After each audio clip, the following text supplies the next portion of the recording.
Economics मतलब अर्थशास्त्र, यानी आपकी जेब की कहानी आपके सामने। देश की मुख्य विपक्षी पार्टी कांग्रेस ने देश में कई जगह महंगाई पर प्रदर्शन किया। अच्छी बात है, विपक्ष का काम है, करना भी चाहिए सरकार, ताकि जिसे कहते हैं ना हैसियत से चले।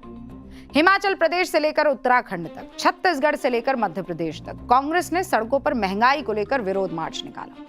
कांग्रेस प्रधानमंत्री मोदी को महंगाई मैन का तमगा दे रही है। कांग्रेस के महासचिव और राज्यसभा सांसद जयराम रमेश क्या लिख रहे हैं, मोदी सरकार के शासन में आज महंगाई आसमान छू रही है। महंगाई का बम लगातार फूट रहा है। चीनी के बाद अब प्याज भी आम आदमी की पहुंच से बाहर हो रहा है। दूध, तेल, फल और राशन सब आम इंसान की पहुंच से बाहर हो रहे हैं। अच्छे दिनों का दावा करने वाली मोदी सरकार बताए कि गरीब और मध्यम वर्ग आखिर कैसे गुजारा करे। पॉइंट, यानी कांग्रेस के मुताबिक महंगाई आसमान पर है।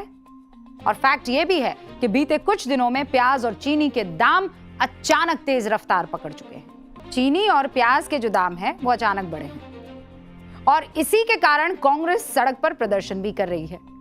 अब सवाल यह है, क्या यह पहली बार हुआ है और क्यों दाम बढ़े हैं और सरकार दाम को कंट्रोल में रखने के लिए कर क्या रही है और ये कितने और आगे बढ़ने वाले हैं?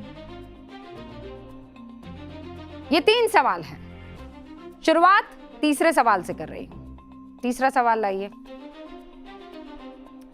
सरकार दाम कंट्रोल करने के लिए क्या कर रही है? राइट, इसका जवाब देते हैं। हमने भी पता किया। आपके लिए सबसे जरूरी सवाल तो यही है ना हुक्म। प्याज के दाम को कंट्रोल में रखने के लिए आज ही खबर आई है, महाराष्ट्र से 2200 टन प्याज लेकर कांदा एक्सप्रेस, कांदा मतलब प्याज, कांदा एक्सप्रेस दिल्ली पहुंच गई है। 26 अगस्त यानी कल तक बाकी हिस्सों में भी यही कांदा एक्सप्रेस प्याज लेकर पहुंच जाएगी। और कंफ्यूज्ड मत होइएगा, महाराष्ट्र में प्याज को ही कांदा कहते हैं, इसीलिए प्याज लाने वाली मालगाड़ी को कांदा एक्सप्रेस कहा जा रहा है। इसके कारण बुधवार से प्याज के दाम कम होने की उम्मीद है। रही बात चीनी की, तो सरकार ने 10 लाख टन कच्ची चीनी को बाहर से मंगवाने की मंजूरी दी है। अब यहां गड़बड़ी तो हुई, बाहर से मंगवानी थी तो हमारे घर की चीनी बाहर भेजी क्यों? लेकिन इंफॉर्मेशन क्या है कि ये जो बाहर से कच्ची चीनी मंगाई जा रही है उस पर आयात शुल्क नहीं लगेगा, यानी कुछ दिनों में देश में चीनी का भंडार बढ़ जाएगा, दाम धीरे धीरे कम हो जाएंगे। भारतीय चीनी मिल संघ ने साफ कर दिया है कि देश में चीनी की कमी नहीं है, आने वाले दिनों में इसके दाम घटने की उम्मीद है।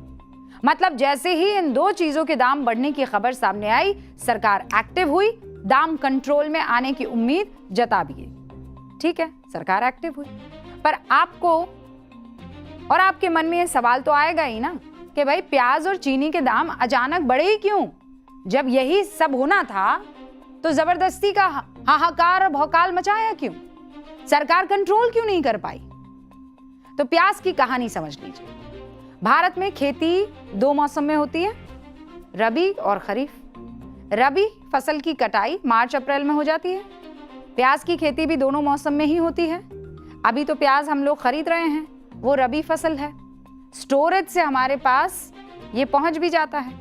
अब हुआ ये कि मार्च और अप्रैल में जब प्याज को खेतों से निकाला जा रहा था तब महाराष्ट्र में बेमौसम बारिश हुई, ओलावृष्टि हुई। इससे प्याज की फसल को नुकसान हुआ। और आप इस देश के स्टोरेज सिस्टम को तो अच्छे से जानते ही हैं। ये वो स्टोरेज सिस्टम है जहां अनाज कम, प्याज कम, आलू कम और चूहे ज्यादा रहते हैं, बारिश का पानी ज्यादा टपक रहा होता है। तो ये तो बढ़ना ही था। जो बचा उसकी क्वालिटी खराब हो गई, इसीलिए अभी दिक्कत हो रही है। लेकिन अब खरीफ फसल की कटाई का वक्त आ गया है, मतलब नई प्याज की खेत से निकलकर मार्केट में पहुंच रही है। मीनवाइल क्या, आपकी जेब पर भयंकर वजन। इसीलिए अगले कुछ दिनों में प्याज की दिक्कत कम तो हो जाएगी, लेकिन तब तक आंसू रुलाएगी। प्याज की कीमत क्यों बढ़ी ये तो आप समझ गए। अब चीनी पर आ जाइए। चीनी गन्ने से बनती है और गन्ना उत्पादन में इस बार आप भी जानते हैं गिरावट आई, क्योंकि गन्ने में रेड रॉट नाम की एक बीमारी आ गई थी। Red rot. गन्ना आप लोग जो देखते हैं कई बार उसके अंदर लाल लाल लाइनें आपको दिखाई देती हैं। जब आप गन्ना खा रहे होते हैं उसे रेड रॉट कहते हैं, जिससे गन्ने की क्वालिटी खराब हो जाती है। और सरकार के मुताबिक ये सिर्फ भारत में ही नहीं, दुनिया के कई देशों में हुआ है। महाराष्ट्र और उत्तर प्रदेश, जहां गन्ने की खेती सबसे ज्यादा होती है, वहां बारिश की कमी ने गन्ने की खेती पर बहुत भयंकर असर डाला। वैसे सरकार ने साफ किया है कि चीनी की कोई कमी नहीं है, लेकिन बाजार पर उत्पादन की रफ्तार का असर होता है। जैसे ही गन्ने के कम उत्पादन की खबर आई, बाजार ने रिएक्ट किया, दाम बढ़े। यानी मोटे तौर पर मौसम के कारण चीनी और प्याज के दाम बढ़े, लेकिन सरकार ने तुरंत एक्शन लेकर उसे कंट्रोल करने में मेहनत लगाई भी। विपक्ष कह रहा है प्रधानमंत्री मोदी महंगाई मैन हो गए हैं, महंगाई आसमान छू रही है, कह रहे ना। तो सवाल है कि क्या चीनी और प्याज के दाम पहली बार इतने बढ़े हैं? इसका जवाब आपके सामने रख रही हूं। पहली खबर दिसंबर 2010 की।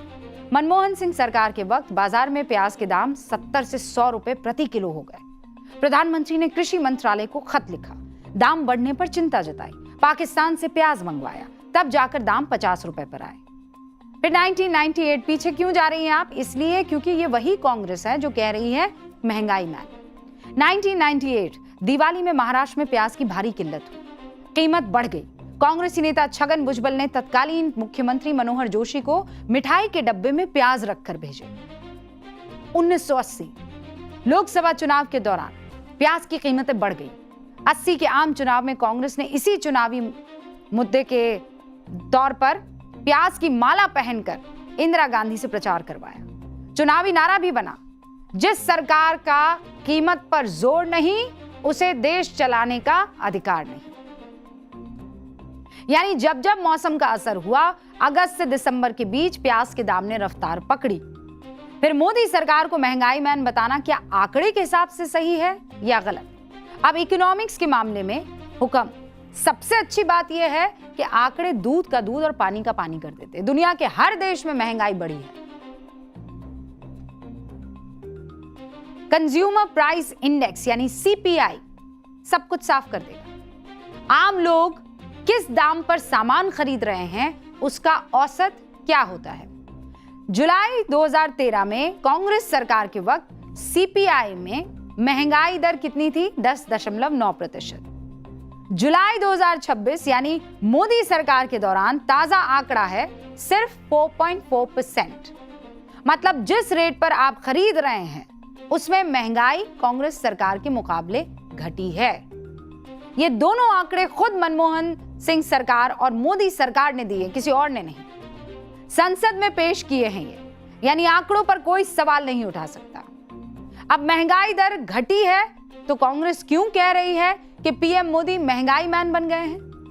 कांग्रेस का आरोप है कि आंकड़ों में मत उलझाओ, आम लोग सामान महंगा खरीद रहे हैं, इसका सीधा मतलब है सामान महंगा हुआ है।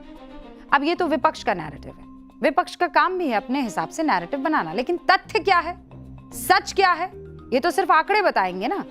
तो चलिए बोर्ड बाबू की मदद से फिर से आपको समझाने की कोशिश करती हूँ। बोर्ड बाबू जो कहते हैं उसे कोई कैसे झुठला सकता है, सिंपल सी बात है। तो चलिए ये आपके सामने महंगाई सच या नैरेटिव उसका पूरा चिट्ठा है।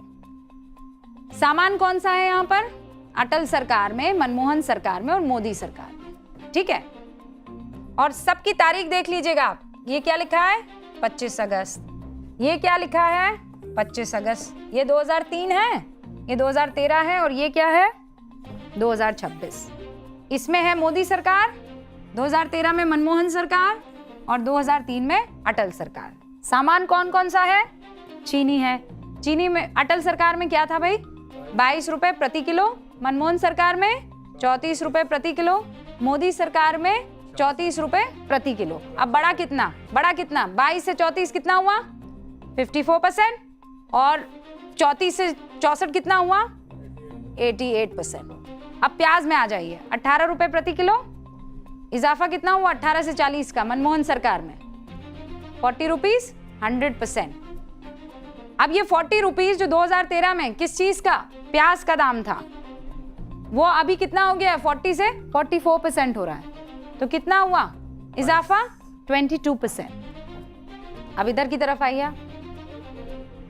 बहुत महंगाई बढ़ गया। दूध 18 रुपए प्रति लीटर, 40 रुपए हुआ, यानी आंकड़ा कितना हुआ भाई? 122% इजाफा हुआ। और यही 40 रुपया बढ़कर मोदी सरकार में हो गया 60 रुपए प्रति लीटर। इजाफा कितना हुआ? 50%। अब ये बताने के पीछे का मकसद क्या है? आप जो है यहां से यहां की तरफ, यहां से यहां की तरफ, यहां से, अच्छा ये जो दूध है ये सोन दूध है जिसकी कीमत मैं आपको बता रही हूं, टोन दूध, ठीक है, टोन दूध की कीमत मैं इस वक्त आपको दिखा रही हूँ, फुल क्रीम नहीं। हाँ, फिर आपने कहा कि भाई अब चलिए नेक्स्ट बताइए। ये आ गया नेक्स्ट। नेक्स्ट क्या है? महंगाई में सच नैरेटिव में सामान कौन सा आ गया? घरेलू सिलेंडर। अटल सरकार में कितना होता था? 241 रुपए। मनमोहन सरकार में कितना हुआ? 942 रुपए। कितना % इजाफा हुआ अटल से मनमोहन की कार्यकाल में? 290% का इजाफा हो गया। यहाँ नीचे की तरफ नजर डालिएगा आप, ठीक है। अब ये 942 से कितना हो गया है? 939 रुपए। और इजाफा कितना हुआ है दिख रहा है? 0.3% का इजाफा हुआ है। महंगाई का सच। और इनफैक्ट इजाफा नहीं हुआ है। हाँ भैया, 942 से 939 तो इजाफा कहाँ हुआ? तो कम हुआ ना, कम हो गया ये तो। चलिए भाई गेहूं पर आइए। 6 रुपए प्रति किलो। मनमोहन सरकार आते आते इजाफा हुआ 200% का, 18 रुपए प्रति केजी। और फिर मनमोहन से मोदी की तरफ इजाफा 18 से 31 रुपए प्रति केजी हुआ। कितना हुआ? 72%। पर यहां कितना था? 200%। अब आप आइए डीजल में। अब ये सब क्यों बढ़ता है? क्योंकि भाई डीजल का दाम बढ़ता है ना, सही बात है ना। डीजल जिसका असर सबसे ज्यादा होता है खुदरा सामान की रेट पर पड़ता है, वो अगस्त 2003 से 20 रुपए 33 पैसे प्रति लीटर जो बिक रहा था, 20 रुपए 33 पैसे प्रति लीटर। मनमोहन सरकार में कितना हो गया? 51 रुपए 40 पैसे प्रति लीटर। इजाफा कितना हुआ? 152.78%।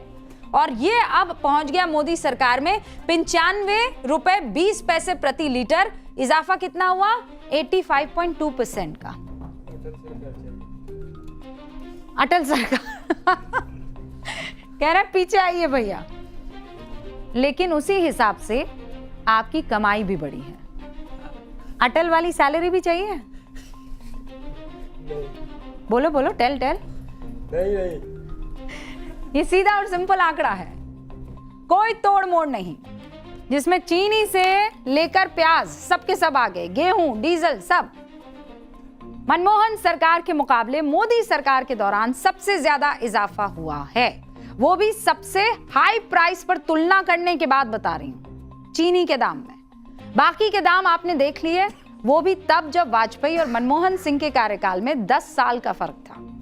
मोदी सरकार के मामले में 13 साल का फर्क है। अब कितनी महंगाई बढ़ी? महंगाई मैन कौन है? एक और आंकड़ा बताऊं आपको, और सिर्फ आंकड़ा नहीं, कोई कहानी नहीं, कंपैरेटिव एनालिसिस।